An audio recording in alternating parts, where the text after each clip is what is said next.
and welcome to another Daily Muppet. In today's video, we're mostly just going to talk about transfers as we deal with what is likely a week of silence on the takeover front as we wait for the FA Cup final on Saturday. So let's get right into it because I have quite a bit to talk about, quite a lot of things that I want to go over. First and foremost, I was given an update a few days ago on the prices that are actively out there for players that United could sell. Not all of these players are actively being sold, but most, anyone that I mention here, offers will be listened to. So if an offer comes in for any of these players around these prices, that's what they would be interested in selling for. First, we have Harry Maguire. United are looking to bring in about 30 to 35 million pounds for Harry Maguire. It would obviously represent a significant loss on the overall price, but it would still, at the time of that purchase, I believe that would put it into a profit in terms of FFP. We're bringing in more than is still owed on his contract, so that would be the price they're kind of looking for there. Scott McTominay, they're looking for around 30 million pounds as well. That would represent a huge, significant bump in FFP because, of course, it's 30 million of pure profit, which on its own practically funds an 80 to 100 million player this year. Victor Lindelof, not really for sale, not one United want to sell. They will listen to offers that are over 40 million for him. So essentially, price would have to be very good for him. That would fully fund them, buying another top quality replacement. He's had a good season and is expected to stay. Dean Henderson is definitely one they're more actively shopping because he wants to go, and obviously we have this high interest from Nottingham Forest already. So if they come in with that offer, they're United are looking for 25 to 30 million. This is all in pounds, 25 to 30 million for him. Anthony Elanga, this is interesting because I was told it was 10 million pounds, and then this morning an article came out from Samuel Luckhurst confirming 10 million pounds is the price. Some might feel this is a very low price. United sold James Garner for 15 million pounds. I'm not sure it's that low of a price. United purchased, Daniel James for 16, 17 million. He had a lot more minutes. Obviously, yes, in championship, but a lot of players, it's about top-level experience. Even if he's had some minutes in the Premier League, he's had very few this year. The other thing is United, generally speaking, are favorable on terms for academy kids, letting them go if it looks like they're no longer wanted at the club or they no longer have a future at the club, letting them go for a bit of an easier fee so that they can get the move that they want. Anthony Elanga around 10 million pounds. Fred, if an offer comes in, it's not expected that they would accept something like 10, but more in the range of 20 plus. He's not actively being sold. There's a little bit more about this. Obviously, you had that rumor that kind of followed Marco Silva from Fulham talking to him after the game. There's a couple of things here that I'll describe. One, Fred wants to be able to play more, which is reasonable. He would prefer to play more. He has offers from better clubs than Fulham, bigger clubs in Europe. There's some fairly large clubs in Europe that think that Fred would be a great fit for them. He's a player who performs very well in Europe, always has. He's been one of our best performers in European competitions. At this point, I'm about 30% that he'll be sold. Because of the extension of 1 year on his contract, they put that in there. They triggered that. Usually you don't do that with the intention to sell the player, so it would be more if he pushes out, but he's also a guy who'd be happy to stay here, contribute to the team next year, and then move on afterwards for free. I think that's a more likely scenario. I also think that with McTominay representing a much bigger profit on a sale, it makes more sense to move him, and that there's going to be, I don't see 3 signings coming in the midfield, which is what you'd need if you move McTominay, Fred, and Van de Beek. Ideally, you sell McTominay for a big profit, you sell Van de Beek, you bring in Rabiot and Mount, who we'll talk about, and then you have actually some extra FFP space for other positions. But it's a little bit of a tricky one, but if the offers come in at over 20 million, it may not be as profitable as people think. There's certain clauses and contracts and things that relate to triggering a 1-year extension and then selling a player. So it may not be the profit scenario that is seen. Eric's been pretty happy with Fred and has been kind of targeting a better Fred, like we've talked about all year, in someone like Mason Mount. And so we'll see.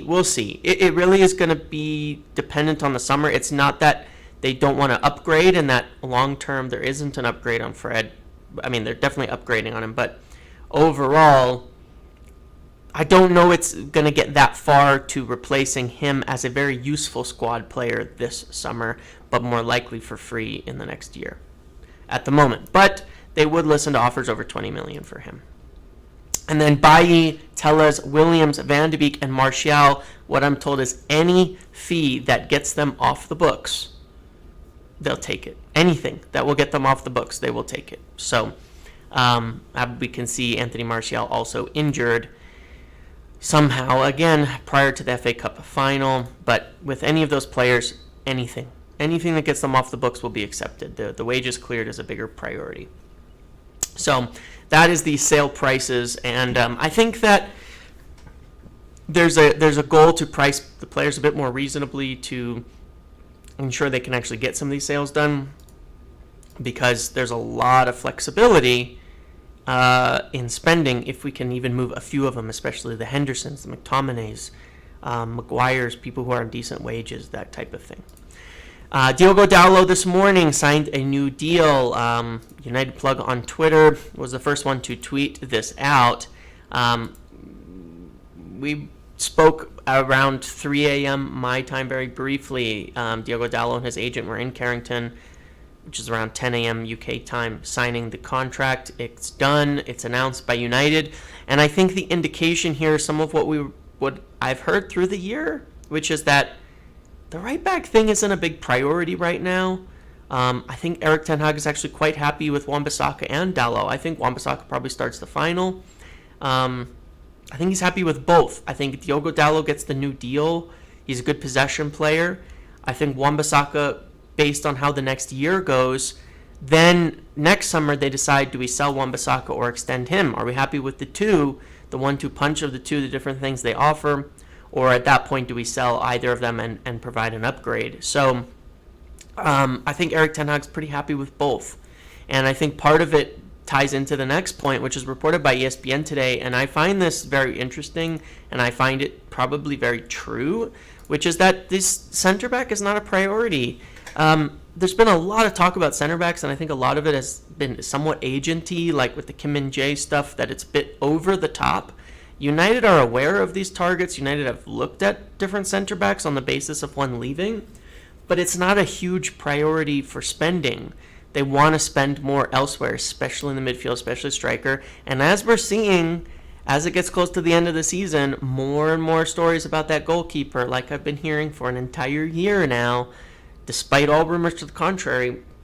Now Ten Hag is basically guaranteed he cannot say David De Gea will be his number one next year.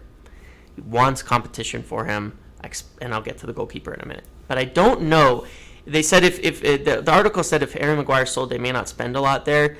I think they'll buy a center back if Harry Maguire sold. Yes, you can put Luke Shaw in there. Yes, you can put Lindelof there, and those could be your two backups, and put Malaysia on one side. But it's not the best. Urian Timber is still the name I've heard all along that would be the most likely purchase, because he can cover kind of different positions. He's more flexible if they can get to it. But I'm thinking the more I see it, the more it looks to me like the most space they can get would be addressing striker, two midfielders, and a goalkeeper as the priorities. And that's what I think, because I think Dean Henderson goes, and they're going to have to buy a goalkeeper. But it's looking more and more like center back is not necessarily that big a priority, and I don't know about them buying, spending 60 million on, or 50 million, or 40 million, 45 or 50. I don't know what the heck the price is for Kim Min-jae's,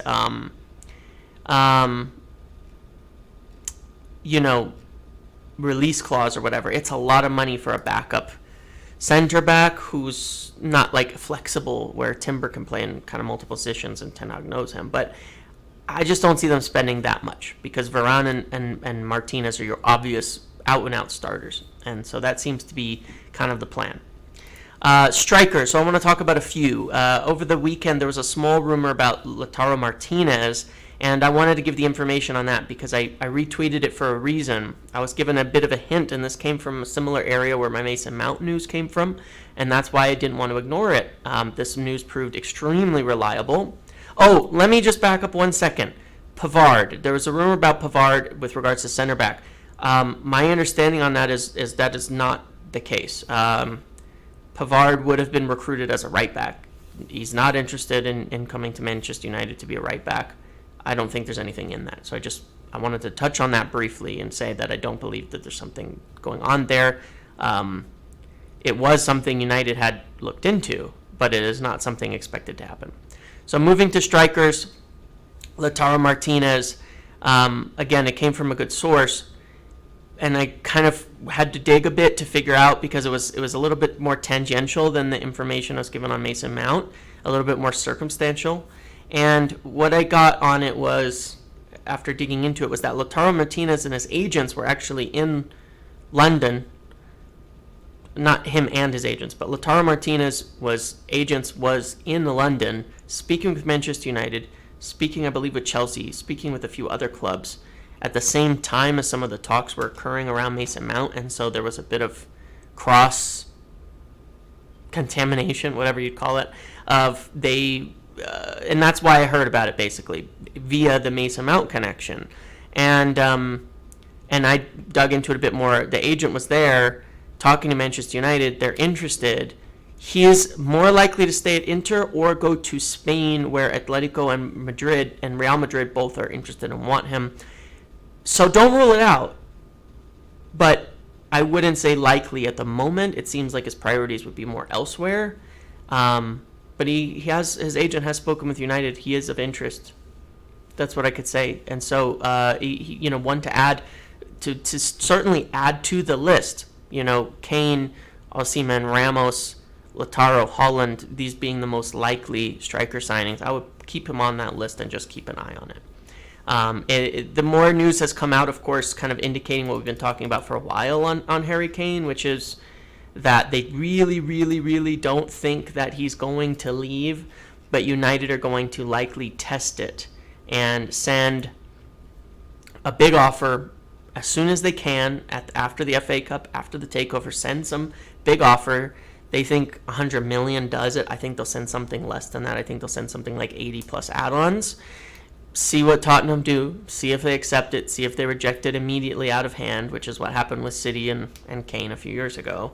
And if so, move on very quickly to their next targets. You see the comments from Bruno Fernandes on Gonzalo Ramos. I've been talking about it a long time. The links have been very quiet, but I'll never write that off because as far as I hear it, Ten Hag really likes Gonzalo Ramos. And if you gun to my head, asked me who we were going to sign for striker this season, I would put the likelihood of Gonzalo Ramos higher than anybody else right now. That's just what I would say. But we'll see. I think that that Kane offer is going to be the first thing that happens, and you never know. At that point in time, from Kane's side, he's still pushing. The article about running down his contract comes from his agent. He's still pushing. Moving on to the final subject that I want to talk about today, which is goalkeeper and midfield. There's rumors building in Portugal that Diogo Costa is likely to leave. And as I've said for some time, he is the absolute 100%, without a doubt, top goalkeeper target for Manchester United. They've watched him extensively. They have a huge amount of information on him. He is out and out the first choice goalkeeper, period. It's all about if they can spend the money for it. When I start seeing, we're signing Dalot to a new contract, we may not buy a right back. If we sell a center back, maybe we don't spend the money there. Rabiot and Mount for the midfield. I start saying, look, the money's probably going to be there for a goalkeeper, selling Dean Henderson. And so you go back to David Raya and Diogo Costa. And an article from both Ebola and Record came out saying he played his last game. He was in tears. He's likely going to leave this summer, and linking Manchester United. That all likely comes from Jordi Mendes. there's a chance here, and there's some rumor that he could go for a little less than his release clause, but there's a chance here. There really is a chance here that United could actually move on this and get this done this summer. If they can sell Maguire, if they can sell Henderson, if they can sell McTominay, and they bring in Mount, Rabiot, a striker, there's money for a goalkeeper. £60 million for this release clause. There's money. It could happen. David Raya is going to be £40 million, and when you start to look at the comparison of a much older player with a much lower ceiling, for $20 million more, getting your keeper for the next 10 years, it's worth it. One of the most exciting, best young keeper prospects in the world. You know, Ederson came from this league.